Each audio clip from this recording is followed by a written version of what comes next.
Students, आज हम आप सभी को बीए थर्ड ईयर में आधुनिक भारत के इतिहास के तहत भू राजस्व व्यवस्था के बारे में बताने जा रहे हैं कि ब्रिटिश कालीन भू राजस्व व्यवस्था किस प्रकार थी।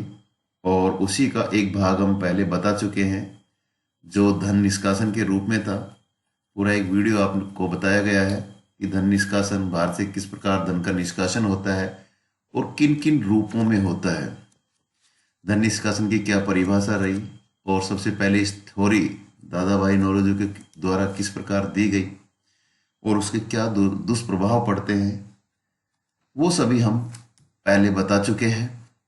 उसी भू राजस्व व्यवस्था की अगली कड़ी में हम बताने जा रहे हैं स्थायी बंदोबस्त, आगे फिर बताएंगे महलवाड़ी प्रथा और रैयतवाड़ी प्रथा।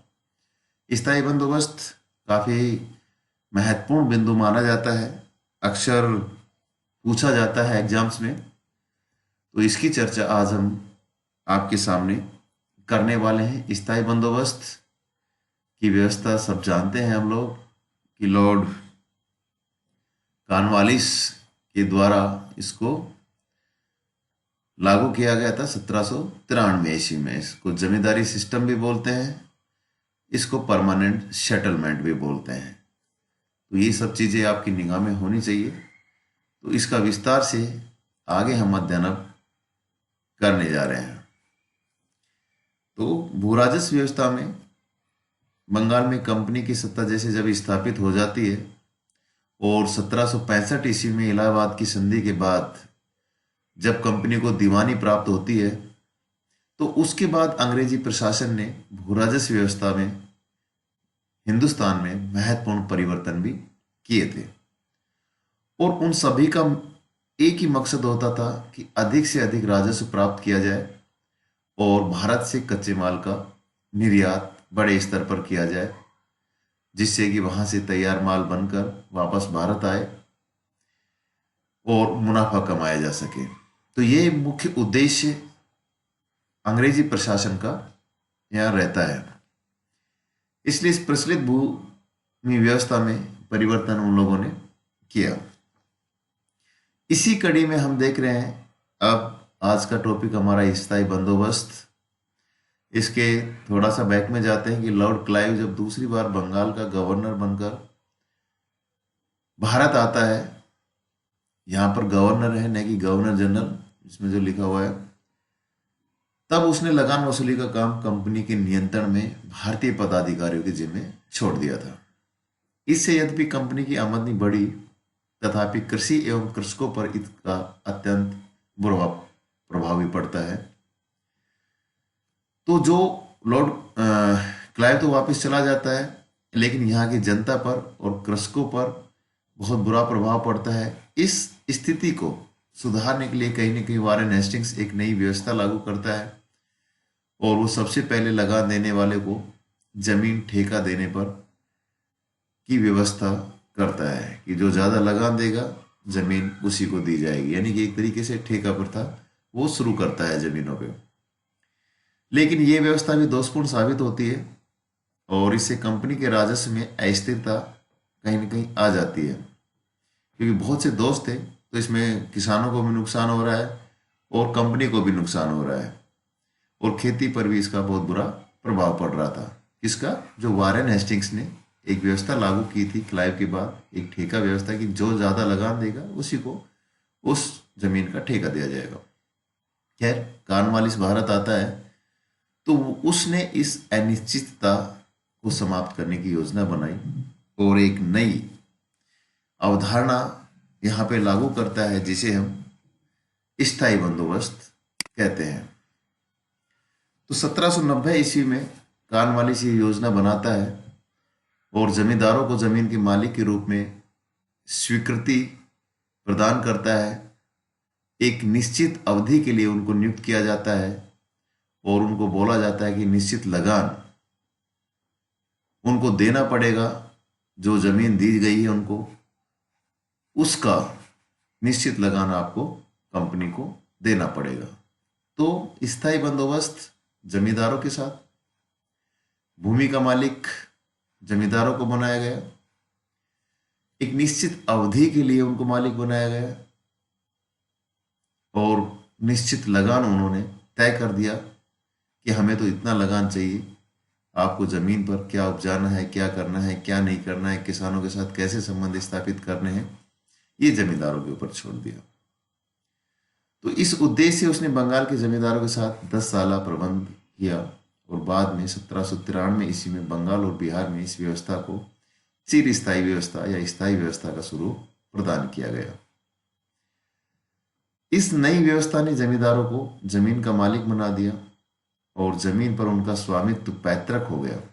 ये भी याद रखना है कि पैतृक, अगर उनका बेटा अगर मर जाता है, खुद मर जाता है, तो बेटा उसका उत्तराधिकारी उस जमीन का मालिक बन जाएगा। और अब किसान मात्र रैयत के रूप में जमींदारों पर आश्रित हो गए।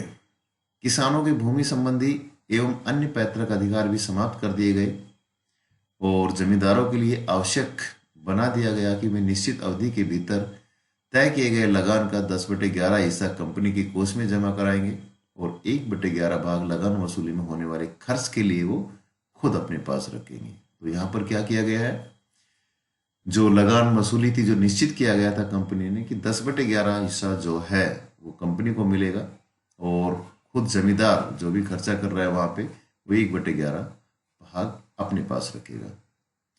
जमींदारों के लिए निश्चित अवधि पर लगान जमा कराना आवश्यक था, अन्यथा उनका स्वामित्व समाप्त कर उनकी जमींदारी को नीलाम कर दिया जाएगा। तो ये भी एक कठोर जमींदारों के ऊपर स्थिति थोपी गई थी और इसको ही एक सूर्यास्त कानून भी यहाँ पे कहा गया है कि सूर्यास्त होने से पहले जमींदारों को न लगान जमा करना है वरना उसकी जमींदारी नीलाम कर दी जाएगी। इसलिए जमींदार प्रत्येक स्थिति में, चाहे फसल हो नहीं हो, निश्चित समय पर लगान वसूली कर कंपनी के कोष में जमा करते ही थे।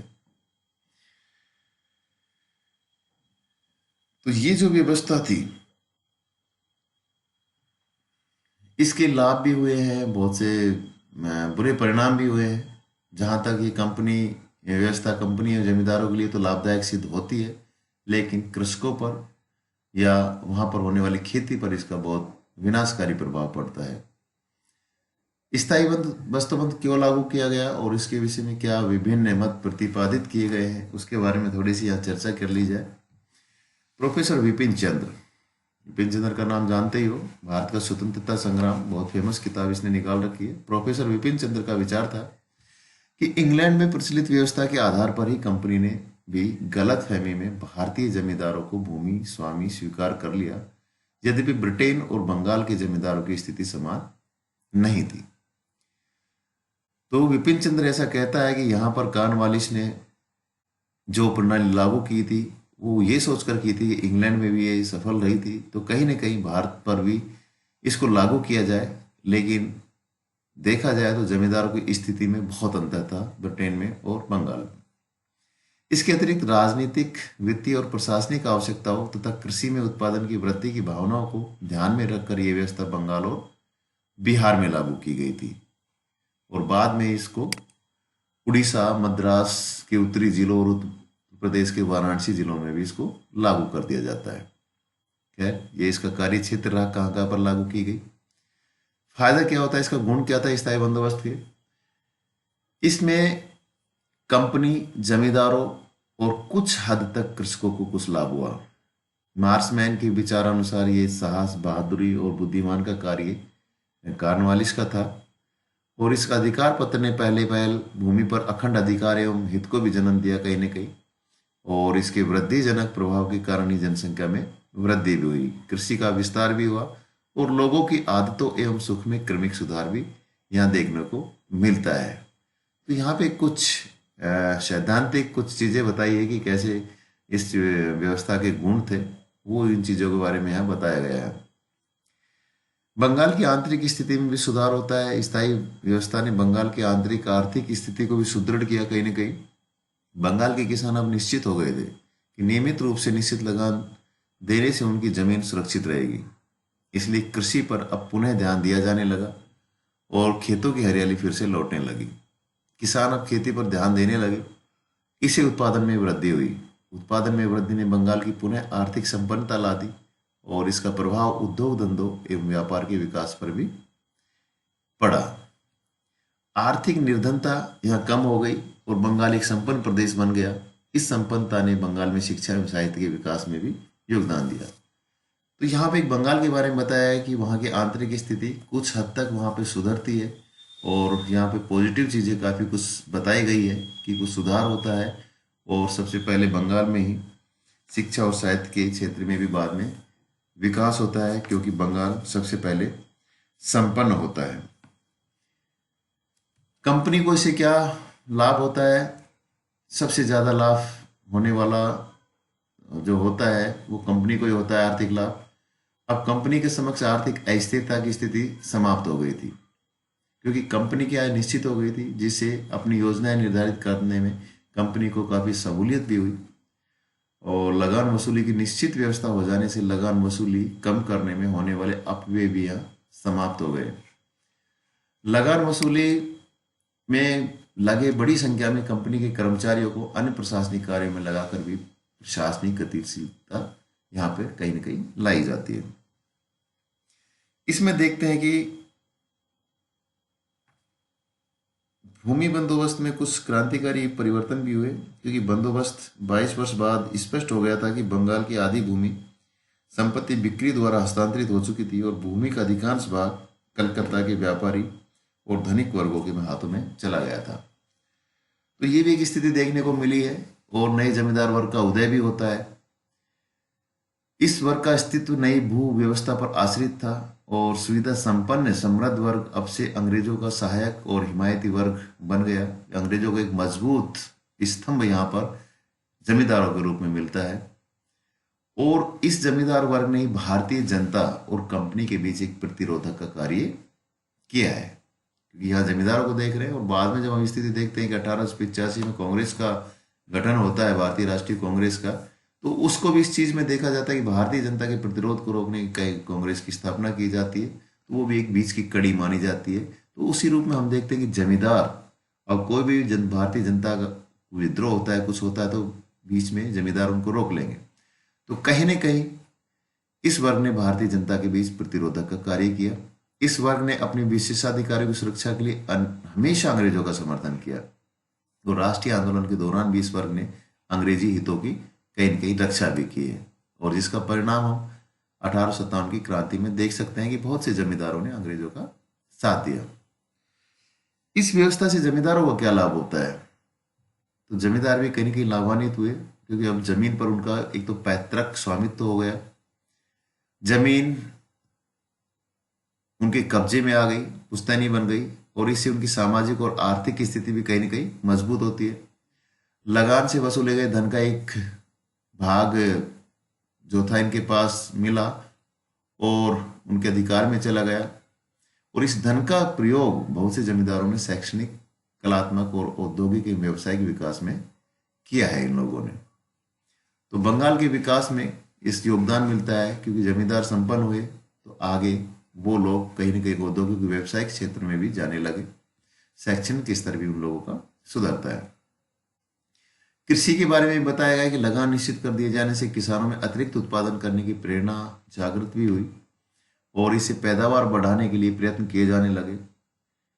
किसान इस बात से प्रसन्न हुआ कि जितना अधिक पैदा होगा उतना ही उसे लाभ होगा। जमींदार भी ज्यादा से ज्यादा लाभ कमाने के उद्देश्य से कृषि को ही प्रोत्साहित करने लगा।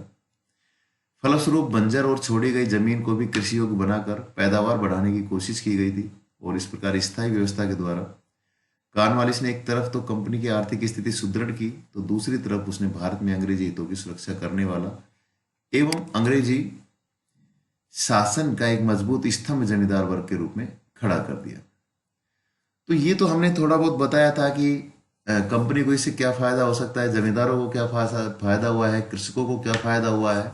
तो कुछ उनके गुणों के बारे में यहाँ पे दर्शाया गया था अभी तक, लेकिन सबसे बड़ी बात यह है कि इसमें सबसे ज्यादा कंपनी को ही फायदा हुआ, जमींदारों को भी कुछ हद तक फायदा हुआ लेकिन नुकसान भी उठाना पड़ा। तो उसी परिप्रेक्ष्य में अभी इसके दोषों के बारे में हम चर्चा करने वाले हैं।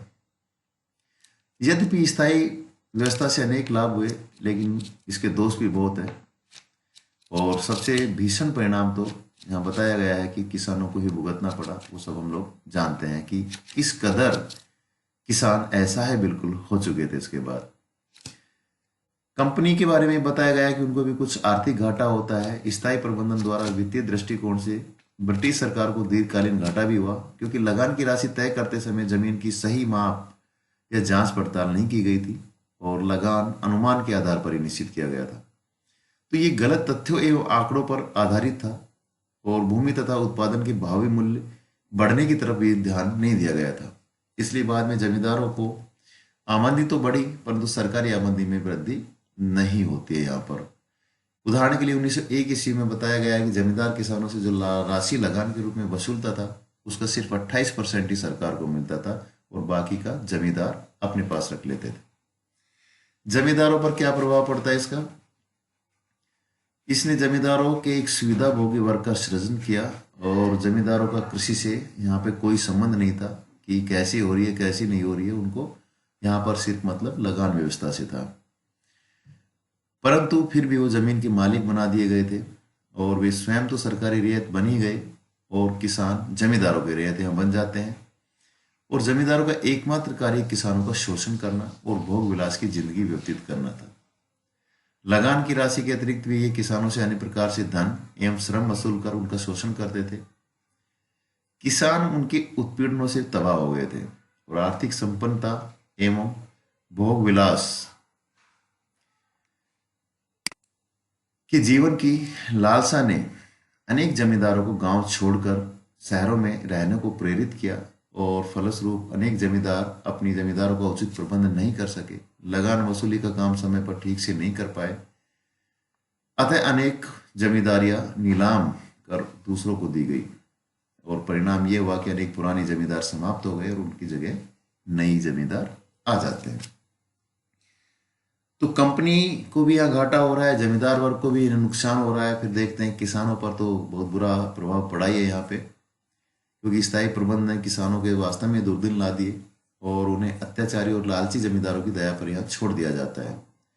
उनका भूमि पर से स्वामित्व भी समाप्त कर दिया गया और उनके परंपरागत जो अधिकार थे, सार्वजनिक चारागाह, जंगलात, मछली पालन, वो सभी छीन लिए जाते हैं और उन्हें जमींदारों का व्यक्तिगत रैयत बना दिया जाता है। इतना ही नहीं, रैयत मतलब किसान, इतना ही नहीं, पैदावार पर भी उनका एकाधिकार नहीं रहा। जमींदार उनसे मनमानी राशि वसूल कर कंपनी को निश्चित रकम देते थे और शेष अपने पास रख लेते थे और साथ ही उन्हें जमींदारों को बेगार, उपहार, नजराना इत्यादि भी कहीं न कहीं देना पड़ता था। उन्हें जमींदारों एवं उनके गुमास्तों के अत्याचारों का भी सामना यहाँ करना पड़ रहा है और उसका परिणाम यह हुआ कि किसानों की स्थिति हमेशा के लिए यहाँ दयनीय बन जाती है। तो ये सब इसके दोष थे, जमींदारों को लेके हो, किसानों को लेके हो या कंपनी को लेके हो। तो यहाँ हमने स्थायी बंदोबस्त के गुणों के बारे में कुछ बताया था और कुछ दोषों के बारे में यहाँ बताया गया था। इसका और भी कुछ परिणाम निकलता है कि सामाजिक विभेद इसके कारण बढ़ता है। स्थायी व्यवस्था और जमींदारी प्रथा के विकास ने समाज में सुविधा संपन्न एवं सुविधा रहित वर्ग को एक दूसरे के सामने ला दिया। दोनों वर्गों का विभेद क्रमशः बढ़ता ही गया और इसने आगे चलकर सामाजिक विषमता को बढ़ावा दिया एवं असंतोष को भी जन्म दिया। इसने संगठित रूप से राष्ट्रीय आंदोलन के विकास को भी अवरुद्ध किया। बहुत बड़ा कारण है कि राष्ट्रीय आंदोलन को संगठित रूप से ये लोग अवरुद्ध भी करते हैं, जिसका परिणाम बताया है कि 1857 में देखने को मिलता है। जमींदारों का वर्ग हमेशा ही अंग्रेजों का हिमायती बना रहा और इसने स्वतंत्रता प्राप्ति में कदम कदम पर रोड़े भी अटकाए। स्वतंत्रता संग्राम में जमींदारों की भूमिका अत्यंत ही निंदनीय रही। इस प्रकार यद्यपि स्थायी बंदोबस्त से कंपनी को लाभ हुआ, तथापि भारत के लिए यह व्यवस्था बहुत ज्यादा हानिकारक हुई है। तो इस प्रकार स्थायी बंदोबस्त की व्यवस्था की तरह देश के विभिन्न भागों में विभिन्न भू राजस्व प्रणाली बाद में स्थापित की जाती है, जिसको हम अगले चैप्टर में पढ़ेंगे। तो आज हमने यही पढ़ा है कि स्थायी बंदोबस्त क्या है, किसके साथ किया गया है, क्यों किया गया है, उसकी शर्तें क्या थी, कितना लगान वसूल करेंगे, कब तक लगान वसूल करेंगे और इसकी डेफिनेशन कहाँ से निकल के आती है। क्योंकि अंग्रेजों में स्थायी बंदोबस्त इंग्लैंड में लागू था, तो वहीं से इस धारणा को यहाँ लाया जाता है। और फिर बाद में देखते हैं कि इसके क्या गुण होते हैं, क्या दोष होते हैं। वो सारी चीज़ें हमने इसके माध्यम से आपको बताया है। तो ये आज का था हमारा टॉपिक, स्थायी बंदोबस्त।